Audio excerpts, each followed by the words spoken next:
वैसे कंडीशन में अगर हम इंफॉर्मेशन को सही तरीके से जांच करके परख के नहीं कंज्यूम करेंगे तो हम कभी काफ़ी ज़्यादा मिसगाइडेड हो जाएंगे। प्रिंट मीडिया फिर भी ख़त्म नहीं हुआ, तो अभी एआई के आने से काफ़ी सारे बदलाव आ सकते हैं। मुझे लगता है फॉर्म चेंज हो जाएगा, जर्नलिज्म में कुछ चेंजेस आएंगे। कि अगर फीमेल हैं तो 10 to 5 का एक सिक्योर जॉब करें और उसके बाद घर आ जाएं, शाम के बाद नौकरी ना करें, पर एक्चुअली फीमेल जर्नलिस्ट के साथ ऐसा नहीं।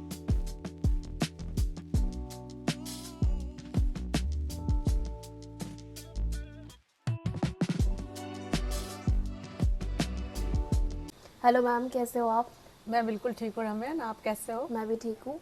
अच्छा मैम, आप जेएनयू में प्रोफेसर हैं, तो आप बता सकते हैं आपको जर्नलिज्म परस्यू करने के लिए किसने इंस्पायर किया और आपकी जर्नी कैसी रही?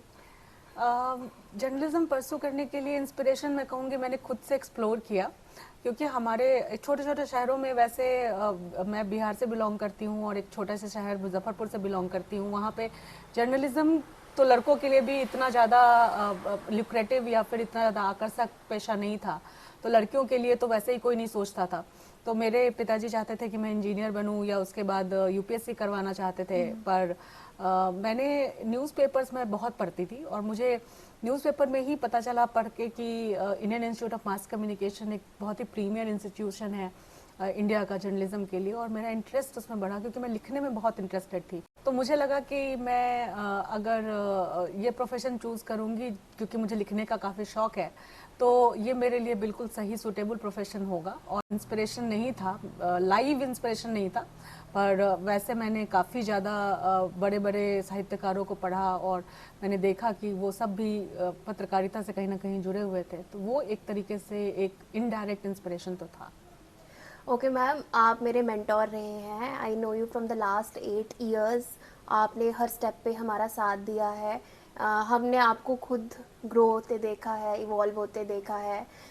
और मुझे अभी भी याद है कि हमारी 2018 की फेयरवेल थी, तो मेरे को पूछा गया था व्हाट इज़ योर इंस्पिरेशन, तो मैंने आपका नाम लिया था।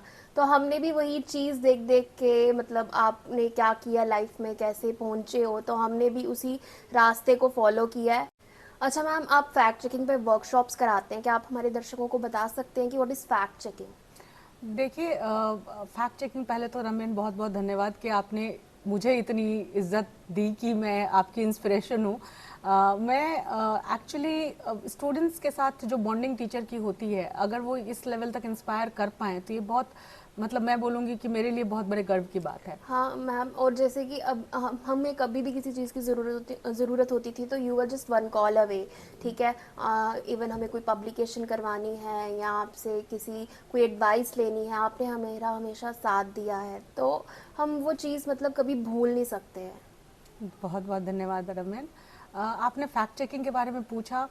मैं बताऊंगी कि फैक्ट चेकिंग आज के समय की बहुत बड़ी ज़रूरत है, और फैक्ट चेकिंग का मतलब ये है कि मीडिया लिटरेसी से, मैं फैक्ट चेकिंग से ज़्यादा मीडिया लिटरेसी की बात करना चाहूँगी कि हम सब एक ऐसे इन्वायरमेंट में रह रहे हैं जहाँ मीडिया चारों तरफ से हमारे ओवर लोडेड ऑफ इंफॉर्मेशन हमारे चारों तरफ है।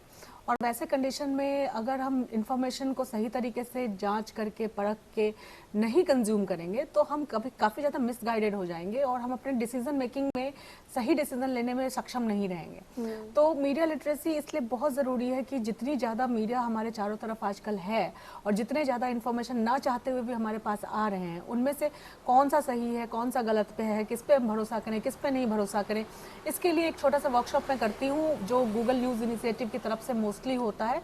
पर उसके अलावा भी मीडिया लिटरेसी के जितने प्रोग्राम्स हैं मैं उनसे जुड़ी हुई हूँ, और मेरा एक ध्येय है कि मैं लोगों को जितना ज़्यादा हो सके मीडिया लिटरेसी के बारे में अवेयर करूँ।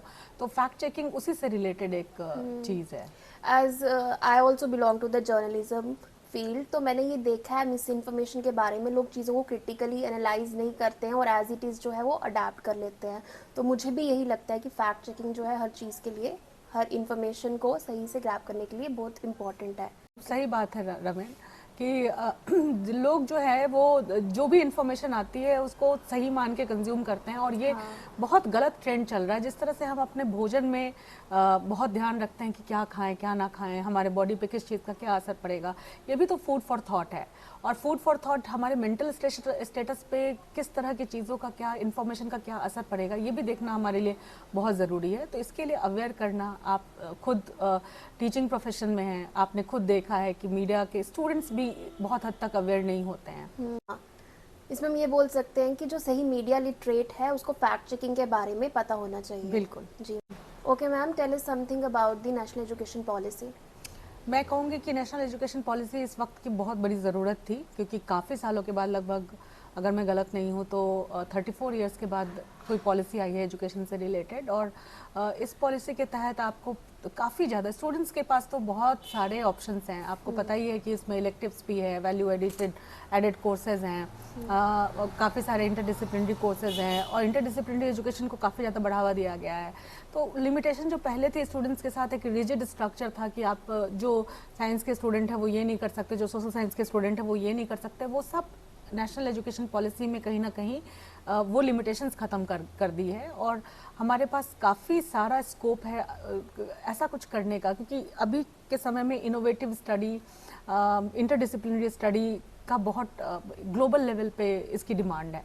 और बहुत पहले से हम देखते रहे हैं, आप भी मीडिया में आपने साइट एक्सपेरिमेंट के बारे में सुना होगा, जिसमें कि सोशोलॉजिस्ट भी थे, कम्युनिकेशन स्कॉलर्स भी थे, तो सब मिल के साथ आए, तो उन्होंने एक अच्छा एक्सपेरिमेंट करके बताया कि ये प्रोजेक्ट किस तरह से सक्सेसफुल हो सकता है।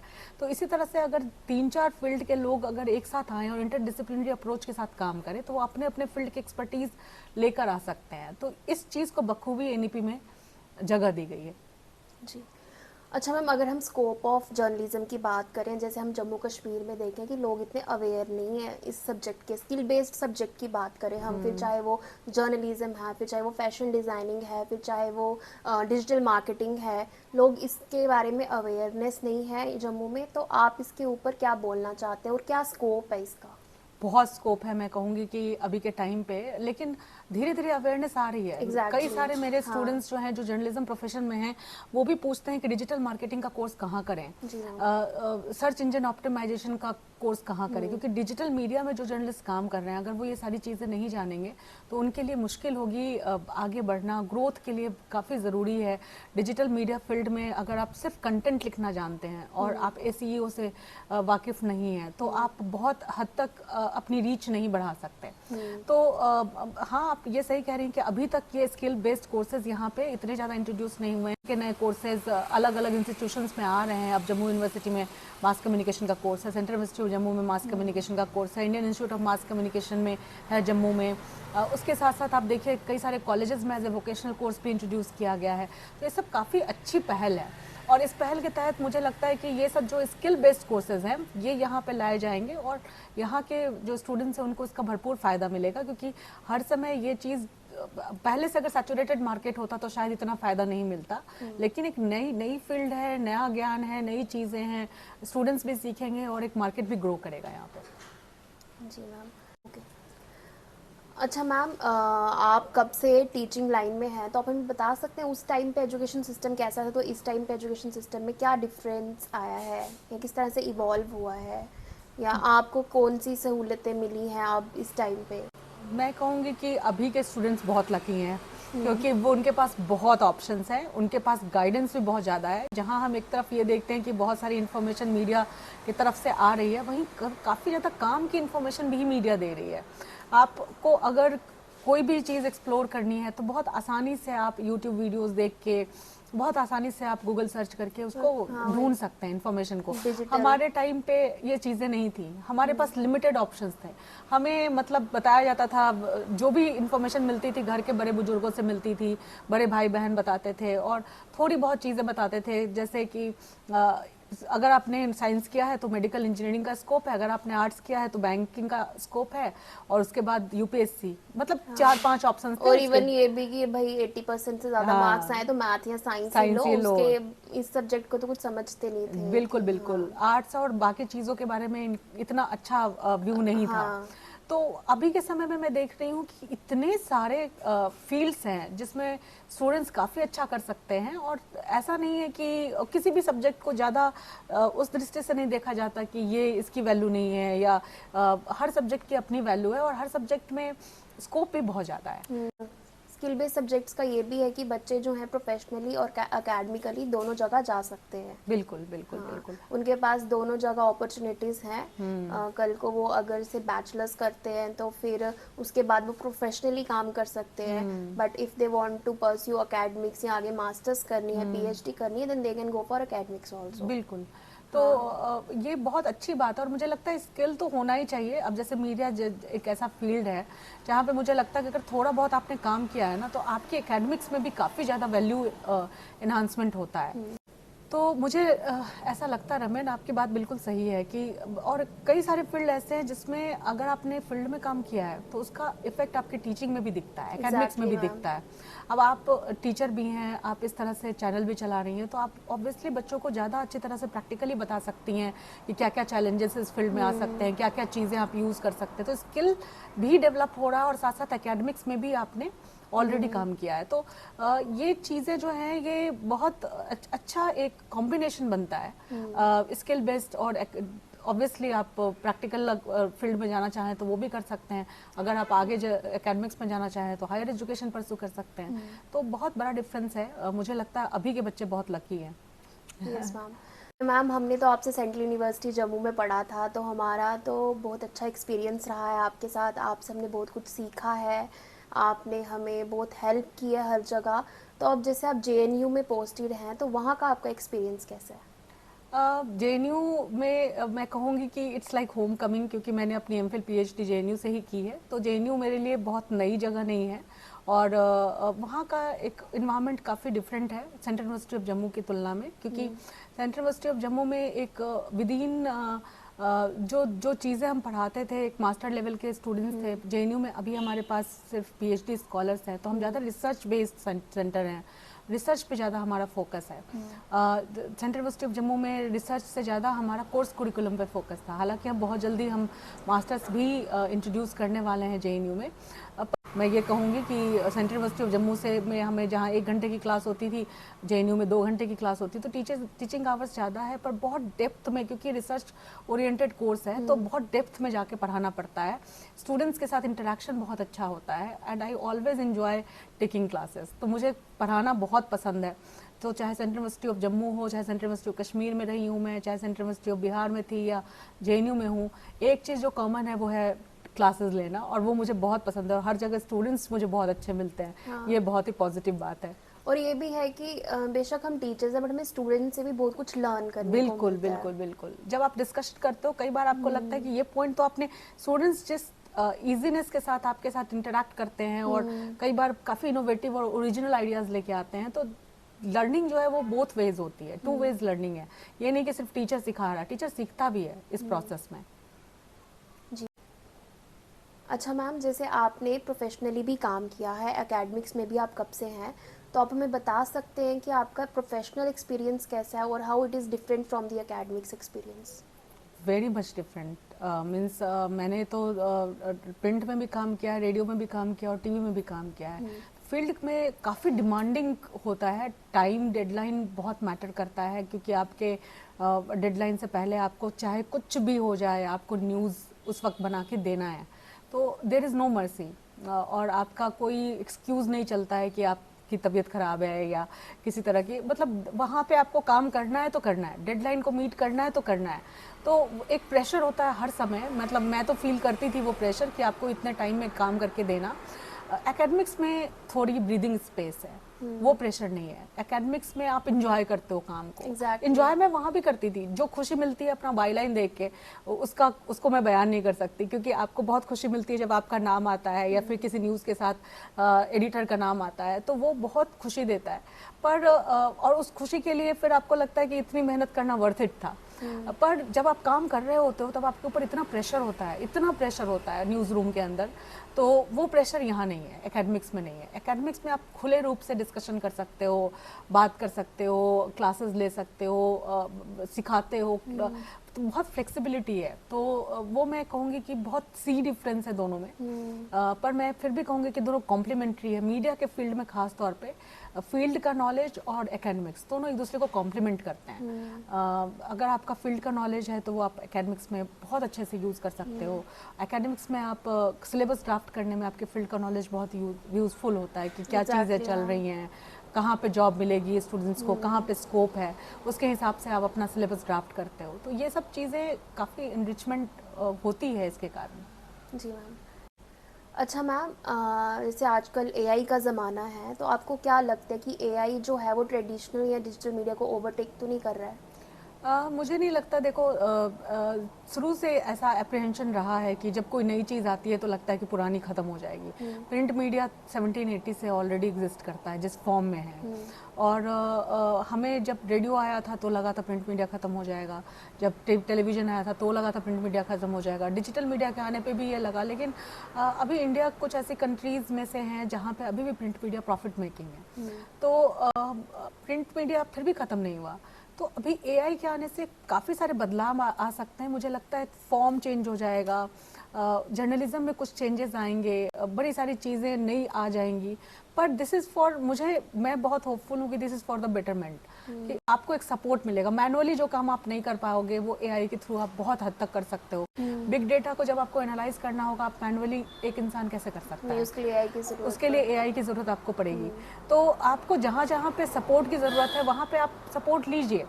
पर मुझे लगता है कि अननेसेसरी पुश करना गलत है, कि हर जगह ज़बरदस्ती एआई ले आए।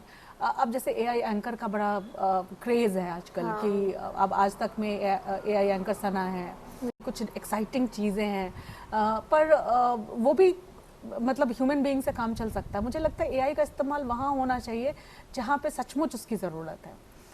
हर जगह उनको मतलब पुश करने की, एआई को पुश करने की ज़रूरत नहीं है, मुझे ऐसा लगता है। जो मुझे लगता है कि थोड़ा सा ये हो रहा है कि हर डायरेक्शन में एआई आ रहा है, तो कहीं कहीं पे तो ऑथेंटिसिटी भी चीज़ों की जा रही है। तो वो थोड़ा सा, हालांकि एआई भी तभी काम करता है जब कोई ह्यूमन बीइंग उसको डायरेक्ट करता है, या कहीं ना कहीं से कोडिंग, कहीं ना कहीं से ह्यूमन बीइंग का तो इंटरवेंशन है ही उसमें। पर फिर भी मुझे ऐसा लगता है कि जहाँ पे ज़रूरत है वहाँ पे उसका इस्तेमाल किया जाए, जहाँ पे ज़रूरत नहीं है वहाँ पे अननेसेसरी पुश करने की मतलब ये मेरा अपना ओपिनियन है कि जहाँ पे ह्यूमन बीइंग काम कर सकते हैं और अच्छे से कर सकते हैं वहाँ पे एआई की क्या ज़रूरत है। अगर दोनों कॉम्प्लीमेंट करें एक दूसरे को तो मुझे लगता है कि अच्छा होगा। टेक्नोलॉजी प्लस जर्नलिज्म दोनों अगर साथ मिलके चले तो काफ़ी आगे जा सकते हैं। मैम, कुछ लोग जो हैं ये बिना जर्नलिज्म के कोर्स के जर्नलिस्ट बन गए और कुछ कोर्स करके बने हैं, तो इस चीज़ के ऊपर आपका क्या ओपिनियन है? देखिए, एक चीज़ जो है वो बहुत इम्पॉर्टेंट ये है कि पहले तो काफ़ी सारे हमारे जो साहित्यकार हुआ करते थे, वो कोर्स हमारे यहाँ पत्रकारिता का काफ़ी बाद में स्टार्ट हुआ। वो कई सारे ऑलरेडी पत्रकार बनते थे, जो साहित्यकार होते थे वो पत्रकारिता भी करते थे, तो उनको कोई कोर्स करने की ज़रूरत नहीं थी। अभी के समय में ये हो रहा है कि मुझे लगता है कि कोर्स से ज़्यादा ज़रूरी है कि मीडियम को जो यूज़ कर रहे हैं, किसी भी मीडियम को, जैसे कैमरा हाथ में आ गया उसको आर्बिट्रेरी यूज़ करना, तो वहाँ पे बहुत ज़रूरी है कि अगर ट्रेनिंग होती है तो आपको पता होता है कि कैमरे का इफ़ेक्टिव इस्तेमाल कैसे करें, प्रोडक्टिव इस्तेमाल कैसे करें, कि उसको हम रिस्पॉन्सिबिलिटी के साथ किस तरह इस्तेमाल करें, क्या क्या चीज़ें दिखाएं, क्या नहीं दिखाएं, सेंसिबिलिटी के साथ किस तरह दिखाएं। तो वो ट्रेनिंग मिलने से कोई भी जर्नलिस्ट जो यूज़ कर रहा है कैमरा या फिर जर्नलिज्म के इक्विपमेंट्स, उनको ज़्यादा अच्छा, मतलब मैं बोलूँगी ज़्यादा प्रोडक्टिव और ज़्यादा कंस्ट्रक्टिव वे में जर्नलिज्म कर पाएंगे। बहुत सारे ऐसे लोग हैं जो सिर्फ मतलब एपरेटस और इक्विपमेंट लेकर फील्ड में काम कर रहे हैं और जिनको ट्रेनिंग नहीं है। तो अभी के टाइम पे मुझे लगता है कि ट्रेनिंग इम्पॉर्टेंट है। मुझे लगता है कि बिना ट्रेनिंग के अगर आप फील्ड में जा रहे हैं सिर्फ थोड़ा बहुत प्रैक्टिस करके, तो कहीं ना कहीं वो इनजस्टिस हो जाता है लोगों के साथ, क्योंकि अगर आप उस तरह से फिर वो बाकी चीज़ें जो जर्नलिज्म की हैं वो आप फॉलो नहीं कर पाते। जैसे अभी मैंने बोला कि एथिकल वैल्यूज़ हैं, जो सिर्फ एथिकल वैल्यूज़ ही नहीं है, एक तरीके से जर्नलिज्म के प्रिंसिपल्स को फॉलो करना, तो वो आप फॉलो नहीं कर पाते, आप समझ नहीं पाते कि सिर्फ फुटेज लेना जर्नलिज्म नहीं है, उसके पीछे कहानी बताना, उसका कंटेक्स्ट दिखाना, उसको पूरे फुल तरीके से, अच्छे तरीके से लोगों तक लेके जाना, ये जर्नलिज्म है। तो जो कहा जाता है कि बेस्ट ऑब्टेनेबल ट्रुथ अगर आप प्रेजेंट करते हो, बिकॉज पूरी तरह सच्चाई, कितनी सच्चाई आप उतने टाइम के भीतर आप दिखा सकते हो। तो जो सबसे बेस्ट ऑब्टेनेबल ट्रूथ है वो अगर आप दिखा पाते हो तो वही जर्नलिज्म है। तो ये समझना बहुत ज़रूरी है, और ये वो समझ सकते हैं जिन्होंने ट्रेनिंग ली है, जिन्होंने कोर्स किया है। और उनको ट्रेनिंग और कोर्स में बेसिक्स एंड एथिक्स ऐसे सिखाए जाते हैं, उनको पता है कि उनको उसको प्रैक्टिकली कैसे इम्प्लीमेंट किया जाए। ओके मैम, जैसे कुछ लोग जो हैं स्पेसिफिकली थोड़े रिजर्व्ड एरियाज़ में मैं वो बात करूँ तो मतलब मीडिया प्रोफेशन को डिसरिस्पेक्ट करते हैं, लाइक दे थिंक कि बस ये तो बस ऐसे बाहर ही घूमते रहेंगे, इनको तो कुछ काम नहीं है करने को, है ना, ये तो बस ऐसे ही हैं। तो उस चीज़ के ऊपर आपका क्या कहना है, like when someone disrespects our profession? देखिए, मैं आपको एक एग्जांपल बताती हूँ कि जब मैं पहले दिन अपनी क्लास में गई थी Indian institute of mass communication में, इंग्लिश जर्नलिज्म की क्लास में, मुझे हमारे एचओडी ने और एक दो प्रोफेसर्स ने कहा था कि बहुत बार मीडिया प्रोफेशनल्स के साथ ऐसा होता है कि आपको ह्यूमिलिएट किया जाएगा, आपको बोला जाएगा, आपको कहीं कवर करने के लिए घुसने नहीं दिया जाएगा, but you should never take it personally. मतलब उन्होंने कहा था कि अगर ऐसा होता है तो आप उसको इमोशनली बहुत अपने आप को वल्नरेबल मत बनाओ, this is part of the profession. तो मुझे लगता है, अभी मैं एक प्रोजेक्ट ट्रॉमा लिटरेसी के ऊपर कर रही हूँ, मुझे लगता है कि इसको नॉर्मलाइज करना अच्छी बात नहीं है। हर एक प्रोफेशन की अपनी रिस्पेक्ट होती है। वहाँ उस टाइम पे उन्होंने, हमारे टीचर्स ने हमें ये बताया कि आपको इसको पर्सनली नहीं लेना चाहिए, इस प्रोफेशन में ऐसा होता है, और अगर ऐसा हो तो कोई बात नहीं। लेकिन क्यों, हर एक प्रोफेशन की अपनी रिस्पेक्ट होती है। मुझे ये लगता है कि उस समय भी मैंने ये क्वेश्चन पूछा था कि हम अपने रिस्पेक्ट प्रोफेशन को अगर खुद रिस्पेक्ट नहीं कर पाएंगे और बाकी लोग भी उस तरह से हमारे साथ ट्रीट करेंगे तो हम कैसे, अपनी नज़रों में हमारा स्वाभिमान कहीं ना कहीं तो हर्ट होगा ना। अगर हम वैल्यू करेंगे अपने प्रोफेशन की तभी बाकी करेंगे। तो इसलिए मुझे लगता है कि ऐसा नहीं होना चाहिए कि इस प्रोफेशन को डिसरिस्पेक्ट करना चाहिए। लेकिन मुझे आजकल लगता है कि आजकल कुछ लोगों को छोड़कर फिर भी मीडिया की बहुत रिस्पेक्ट इसलिए है क्योंकि लोग बहुत ज़्यादा कंज्यूम कर रहे हैं। मतलब पहले की तुलना में, पहले भी मुझे लगता है कि जो एडिटर्स वगैरह होते थे उनकी बहुत रिस्पेक्ट होती थी। मतलब मुझे याद है कि कहीं कहीं पे मैंने पढ़ा है कि बड़े बड़े पॉलिटिशियंस भी तब तक नहीं बैठते थे जब तक एडिटर नहीं बैठते थे। तो उस तरह की रिस्पेक्ट होती थी। धीरे धीरे वो रिस्पेक्ट घटने लगी क्योंकि कोई भी, जो जैसे अभी आपने बोला कि कोई भी बिना ट्रेनिंग के, बिना किसी चीज़ के सोशल मीडिया पे अपना कुछ ना कुछ स्टार्ट कर देता है। तो उन्होंने इस प्रोफेशन को थोड़ा डाइल्यूट किया।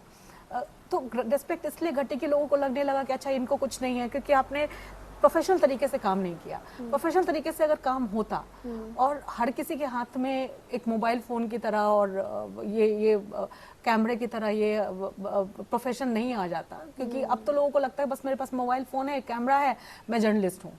तो ये सबसे खतरनाक चीज़ है। तो बिना ट्रेनिंग के, बिना कोर्स किए हुए, अगर आप बिना बेसिक्स जाने अगर आप ये करेंगे तो प्रोफेशन कहीं ना कहीं डाइल्यूट हो जाता है। तो अभी इतना ज़्यादा ये चीज़ें हो गई हैं कि ये डाइल्यूट हो रहा है और इस कारण से इसका डिसरिस्पेक्ट हो रहा है। पर मुझे अभी भी लगता है कि जो क्रेडिबल लोग हैं, जो अच्छे जर्नलिस्ट हैं, उनका बहुत रिस्पेक्ट है। लोग अगर देखते हैं कि आप किसी अच्छे चैनल के लिए काम कर रहे हो, आप ढंग का काम कर रहे हो, आप उस तरह के जर्नलिस्ट नहीं हो जो सिर्फ और सिर्फ सेंसेशनल खबरें फैला रहे हो, तो फिर आपकी रिस्पेक्ट बनती है, बनानी पड़ती है। You have to earn it. इस फील्ड में भी यही चीज़ है कि इसको अर्न करना पड़ता है। तो अर्न इन्हीं चीज़ों से होती है, अपनी क्रेडिबिलिटी इन्हीं चीज़ों से बनती है। जी ma'am. Okay ma'am, as you are female and you belong to the journalism field, तो आप हमें बता सकती हैं कि फीमेल जर्नलिस्ट को क्या क्या स्ट्रगल देखना पड़ता है मीडिया इंडस्ट्री में? क्योंकि अगर हम बात करें तो हमें तो घर से ही लड़कियों को बोला जाता है तुमने क्या करना मीडिया में जाकर, बट बहुत सी लड़कियां जो हैं मीडिया ज्वाइन करना चाहती हैं, मीडिया में जाना चाहती हैं। तो आप हमें स्ट्रगल के बारे में बता दो, एज अ फीमेल जर्नलिस्ट आपको क्या क्या स्ट्रगल्स फेस करने पड़ते हैं? मैं तो कहूँगी and how they can be safe. मैं कहूँगी कि एज ए फीमेल जर्नलिस्ट का, एज ए फीमेल ही आपके बड़े सारे स्ट्रगल हैं। आपके जन्म के समय एज ए फीमेल ही आपके स्ट्रगल स्टार्ट हो जाते हैं। और सेफ्टी की जहाँ तक बात है, हमारे समय वी आर वेरी मच, हमारा इंट्यूशन इतना स्ट्रांग हो जाता है कि हम अपने आप को सेफ रखना सीख जाते हैं सोसाइटी में। क्योंकि हमें पता होता है कि अच्छा इतने बजे के बाद यहाँ नहीं जाना है, बड़ी सारी चीज़ें हैं। बीइंग ए फीमेल बड़ी सारी चैलेंजेस हैं। जर्नलिज्म के प्रोफेशन में एक स्टेप आगे और चैलेंज चला जाता है, क्योंकि यहाँ पर टाइम की कोई बाउंडेशन नहीं है। जैसे लोग प्रिफर करते हैं कि अगर फीमेल हैं तो 10 to 5 का एक सिक्योर जॉब करें और उसके बाद घर आ जाएं, शाम के बाद नौकरी ना करें। पर एक्चुअली फीमेल जर्नलिस्ट के साथ ऐसा नहीं है। जर्नलिज्म प्रोफेशन में आपका टाइम का कोई बाउंडेशन नहीं होता। स्टोरी जब ब्रेक होती है उस वक्त आपको कवर करने जाना पड़ता है। तो ये सब कुछ चैलेंजेस हैं कि मेरी कुछ फ्रेंड्स हैं या फिर मैंने इस प्रोफेशन में देखा है कि फैमिली के साथ कुछ चैलेंजेस हो जाते हैं कि फैमिली के साथ कोप अप करना इस फील्ड में मुश्किल हो जाता है, क्योंकि टाइम वही चीज़ें हैं मिल पाता। तो काफ़ी सारी फीमेल, लेकिन फिर भी मैं बहुत ज़्यादा होपफुल हूँ, क्योंकि इन सब चैलेंजेस के बावजूद बहुत सारी फीमेल्स आ रही हैं इस फील्ड में, और 100 में से 60 लड़कियां होती हैं जर्नलिज्म के कोर्सेज में। आप देखो, मतलब इतनी सारी लड़कियां कोर्सेज कर रही हैं, इतनी सारी लड़कियां इस फील्ड में आ रही हैं, तो कहीं ना कहीं होप तो है। और मतलब उनके जो महत्वाकांक्षाएं हैं वो भी कहीं ना कहीं आकार ले रही हैं। लेकिन मैं यही कहूंगी कि डरना नहीं है, क्योंकि इस प्रोफेशन में चैलेंजेस हैं, पर अगर आपके अंदर पैशन है तो आप जरूर कर सकते हैं। और बहुत सारे हमारे सामने अच्छे एग्जाम्पल हैं सीनियर जर्नलिस्ट के, जिन्होंने बहुत अच्छा किया है और हर तरह से अपने आप को उस मुकाम तक पहुंची हैं जहाँ पे वो अपनी फैमिली को भी देख पा रही हैं और इतना अच्छा काम भी कर रही हैं, अपनी पहचान बनाई है, पर्सनल और प्रोफेशनल लाइफ दोनों मैनेज कर रही हैं। तो ऐसा नहीं है, हर एक प्रोफेशन के अपने चैलेंजेस होते हैं, इस प्रोफेशन के भी हैं। बीइंग ए फीमेल आपने इतने सारे चैलेंजेस फेस किए हैं, तो बीइंग ए फीमेल जर्नलिस्ट भी कर लेंगे। तो और मुझे लगता है कि अभी बहुत सारी औरतें ऑलरेडी ये कर रही हैं। ओके मैम, आप हमारे बडिंग जर्नलिस्ट को क्या मैसेज देना चाहते हैं? देखिए, आजकल तो बच्चे खुद ही जो भी जर्नलिस्ट हैं बहुत स्मार्ट हैं और काफ़ी अच्छा काम करें। Technologically they are very very advance, very technical techno savvy generation है। लेकिन मैं ये फिर भी कहना चाहूँगी कि जो जर्नलिज्म के एथिक्स हैं उनको फॉलो करना बहुत ज़रूरी है, क्योंकि आप एक ट्रेंड जर्नलिस्ट हो और जो ट्रेंड जर्नलिस्ट नहीं है, उन दोनों के बीच में यही बस एक डिफरेंस है। ट्रेंड जर्नलिस्ट हमेशा एथिक्स को फॉलो करता है, एथिकल वैल्यूज का ध्यान रखता है। जो अनट्रेंड जर्नलिस्ट है, जो सिर्फ कैमरा उठा के चल देते हैं और कहीं भी कुछ भी शूट करते हैं, मेरे ख्याल से उनको इतनी जानकारी नहीं होती लॉज एंड एथिक्स की और बाकी चीज़ों की, कि कैसे जर्नलिज्म के प्रिंसिपल्स को हमें फॉलो करना चाहिए। तो वो वहाँ पे वो कहीं ना कहीं लैक करते हैं। तो मैं कहूँगी उनको भी एथिक्स को फॉलो करना बहुत ज़रूरी है। और अभी के टाइम पे ये आप जल्दी कितना ब्रेकिंग न्यूज़ देते हैं, उससे ज़्यादा ज़रूरी है आप कितना सही न्यूज़ देते हैं। तो एक्यूरेसी ज़्यादा इंपॉर्टेंट है स्पीड से, मुझे ऐसा लगता है। तो मैं यही मैसेज देना चाहूँगी कि आप जो भी इंफॉर्मेशन, जो भी न्यूज़ दें, वो सच सही दें, एथिक्स को फॉलो करते हुए दें। और ये आज के समय में सबसे बड़ी मुझे लगता है कि समाज की सेवा है, क्योंकि जहाँ पे इतना दौर है फेक इन्फॉर्मेशन का, वहाँ पे अगर आप सच्ची खबर और सही खबर लोगों तक पहुँचाते हैं तो आप एक बहुत बड़ा काम, अपनी जिम्मेदारी बहुत अच्छे से निभाते हैं। जी ma'am. Okay ma'am, it was such a informative session. आपने हमेशा हमें इंस्पायर किया है और आगे भी करते रहेंगे, and we wish you all the best for your future. Thank you Raman, मैं भी आपको आपके फ्यूचर के लिए बहुत सारी शुभकामनाएं देती हूँ और आप बहुत अच्छा करें, आपका ये चैनल भी बहुत बढ़िया करे, अच्छे व्यूज़ मिले। तो मुझे बहुत खुशी हुई being not only as a teacher, as a mentor, but as a person also. I know you so well and you are evolving so much, so I'm very happy for you. Thank you very much. Thank you, ma'am. Thank you so much. Means a lot.